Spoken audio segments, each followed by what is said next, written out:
প্রতিটা বাবা মার স্বপ্ন তার সন্তানকে ঘিরে, সে ছেলে হোক বা মেয়ে হোক। মা বাবা ভাবে পড়াশুনো করবে, মানুষের মতন মানুষ হয়ে উঠবে, ভালো কিছু করবে, কিন্তু তখনই কিছু সমাজের নিচু মানসিকতার লোকজন আছে, গলা টিপে সব স্বপ্ন শেষ করে দেয়।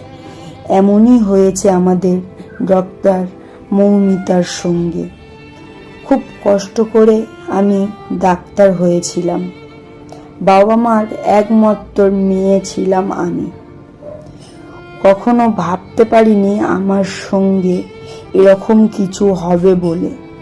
আমি বাড়ি থেকে বেরিয়ে এসেছি, হসপিটালে ডিউটি করেছি সারাদিন, নাইটে ডিউটি করে সেমিনার হলে বিশ্রাম নিতে এসেছিলাম। জানো মা, তারপরে আমি অনলাইনে খাবার অর্ডার করেছি। আমার জুনিয়রদের সাথে আমি একসাথে বসে খাবার খেয়েছি। তত অবধি ঠিক ছিল। জানো মা, হঠাৎ করে ঘুম চোখে চলে এসেছে, ক্লান্ত লাগছিল নিজেকে, তাই আমি বিশ্রাম করতে, কিন্তু ভাবতে পারিনি আমার সাথে এরকম ভয়াবহ একটা ঘটনা ঘটবে। হঠাৎ করে ঘুমের চোখে ঠান্ডা লাগছিল, লাল চাদরটা ঢাকা দিয়েছিলাম।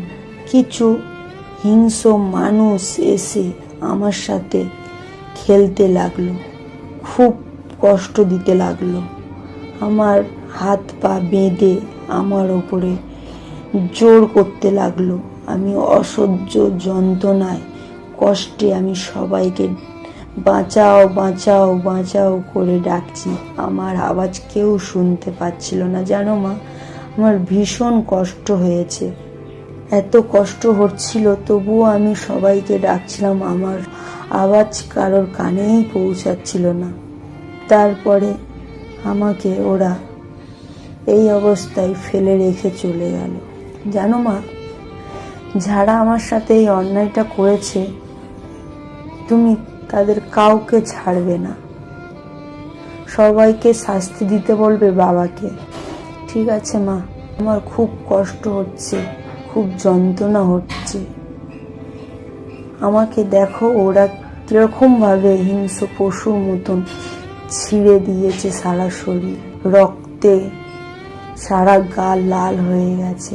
তখনই হঠাৎ করে আমার সামনে দিয়ে দেখলাম সাদা কাপড়ে কিছু একটা ঢাকা রয়েছে।